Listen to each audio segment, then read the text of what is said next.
Hello ladies and gentlemen, and welcome back to my channel for another 1/6 scale custom figure unboxing and review video. Now today we are going to be taking a look at something I am so darn excited about. This is a full custom Robert Pattinson Batman figure. Now you might be thinking, oh, Justin, are you really that impatient that you couldn't wait for Hot Toys? Well, long story short, yes I am. A fellow collector sent me a message and said, "Hey Justin, I'm thinking about selling my custom Batman figure. It's one of 2 in the world. Are you interested?" And of course, I was, and now here he is. Now this isn't the only custom Robert Pattinson Batman I'm going to be reviewing on the channel.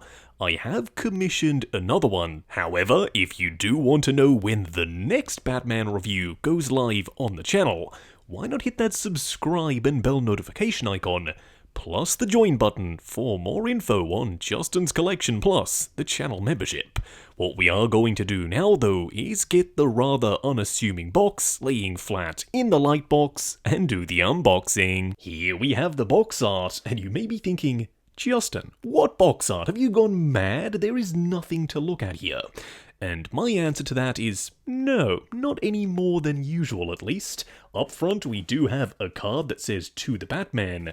On the inside, there are a bunch of goodies. Don't worry, we will check them out in just a second.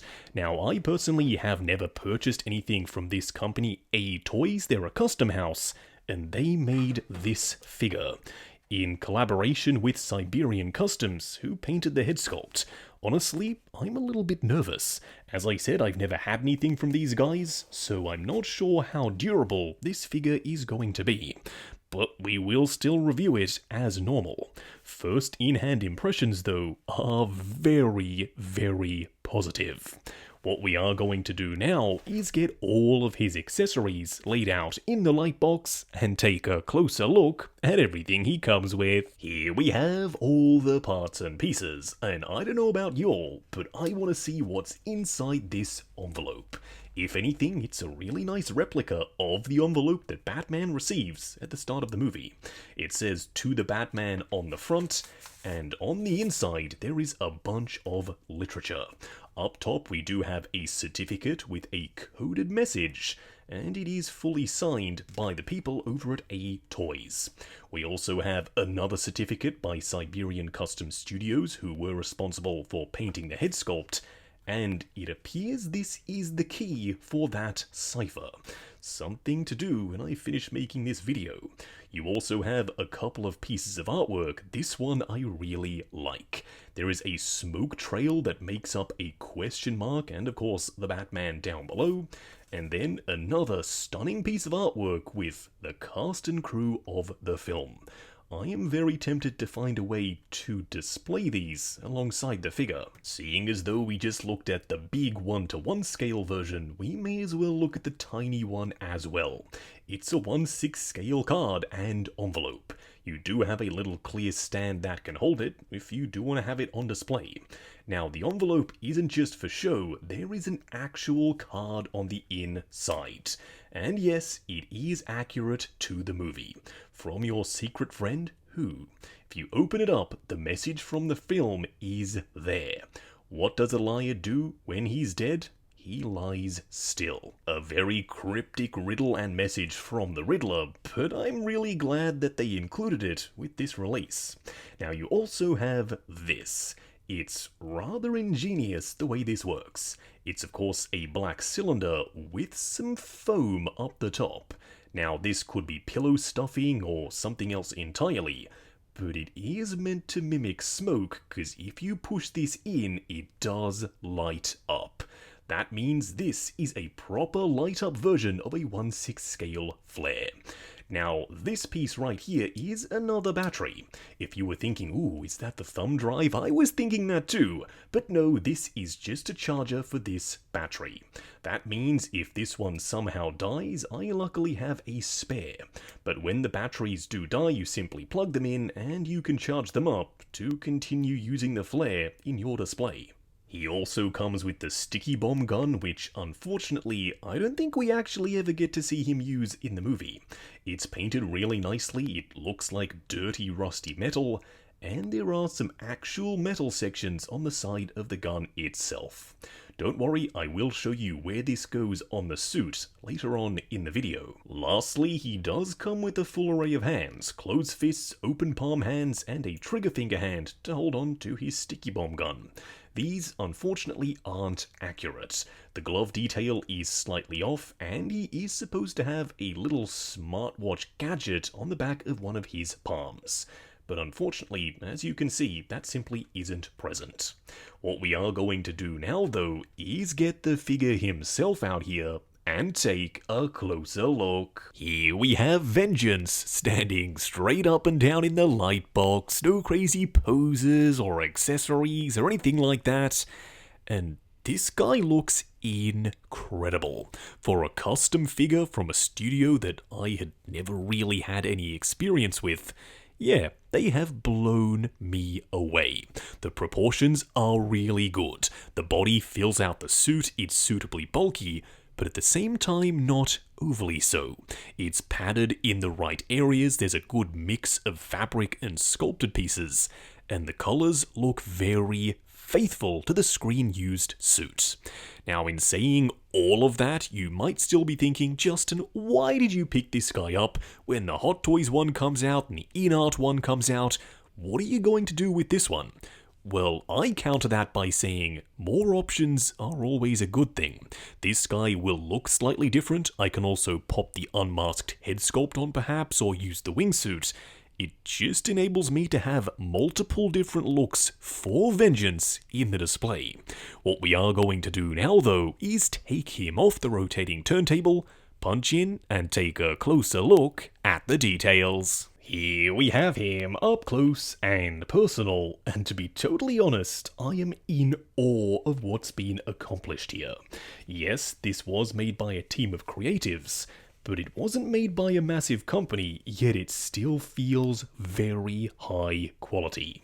Starting off with the head sculpt, no, the likeness isn't perfect to Robert Pattinson. From certain angles, I can absolutely see it, and it's painted very nicely.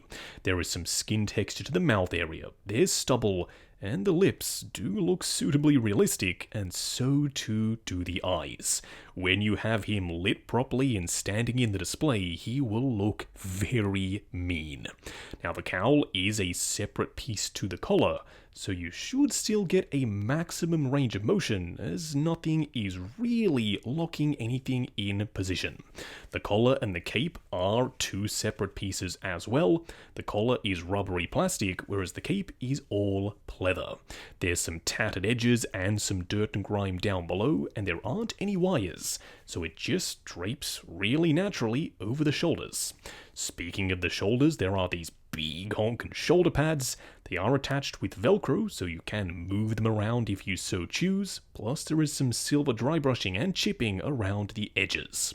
The bicep armor is also a separate piece that can move up and down, and once again, it's really nicely painted. The color match between this armor plate and the suit is on point. You also have the accurate straps that come down underneath the gauntlets, and the gauntlets can also be moved around. They do have the accurate silver pins and the little straps that kind of act as the fins for his gauntlet. Now, the fins are a solid piece of resin, so I do have to make a mental note to be a little bit more careful. The undersuit is all fabric, but it is nicely padded, which means articulation is going to be slightly limited. The chest armor is a separate sculpted piece, and so too is the bat symbol. Now, unfortunately, it can't be removed, but at the very least, it looks really good. Now, down here for the abs, they've done something very unique. This is a free-floating piece, which means it should get out of the way for articulation, yet it still really nicely hugs the body.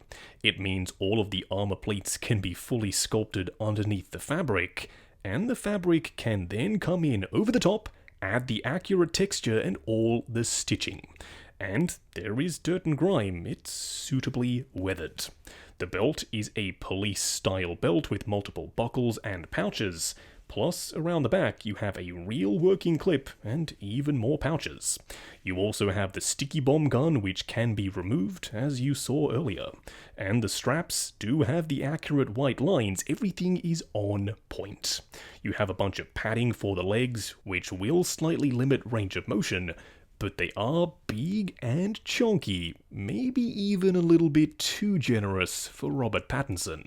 Along the edge of the legs, there is the accurate parachute cord, and I guess the same thing can be said around the back as well. It all ties in beautifully. Coming down to the boots, they are a split-cut boot design, meaning you can articulate this boot underneath this top gaiter piece. It is all made of pleather, and so too is the boot itself. On the underside, you do have some tread, plus, once again, you guessed it, some dirt and grime on the surface. You might be thinking, Justin, you crazy collector, did you really have to pick this guy up right now? Well, honestly, yes, I think I did. I love the way he looks. Now for a quick side-by-side comparison, here we have my custom Batman on the left, and the third-party SL Custom Bruce Wayne on the right. As you can see, Bruce Wayne is a little bit shorter. You may be sitting there thinking, whoa, why is Bruce Wayne shorter? They're supposed to be the same person. And yes, I totally understand. But Batman is wearing some very thick, chunky soled boots, plus the cowl and the ears do add a little bit of height. Whereas funeral scene Bruce Wayne is wearing some very slim-soled dress shoes, to me, they are still absolutely in scale. The height difference makes perfect sense, and I don't have any problems whatsoever having these two standing together in the display. Just going over articulation. Do bear in mind this is my personal copy of the figure, so I'm going to be a little bit more careful. I'm sure if you have the only other one in the world, you can push the joints a little bit further than I am willing to go. Now, starting off with the head sculpt, it is on a ball joint at the base of the neck, going forward and back, swivel and pivot side to side. The arms will go up to there, they will go forward and back on ratchets, butterfly joint at the shoulder that also hinges up and down, swivel at the bicep, double bend at the elbow that does get you past 90, and then a regular 1/6 scale wrist peg.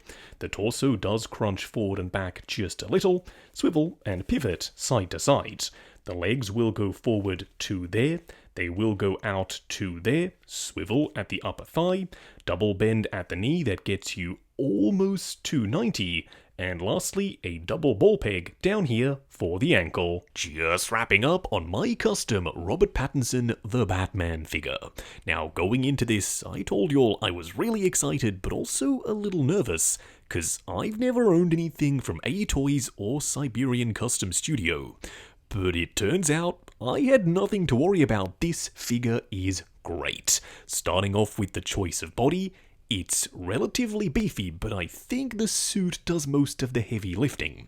At the very least, the proportions look suitably realistic. The suit on top is almost entirely made of fabric, which means he still can pull off some really good poses even though it is rather padded.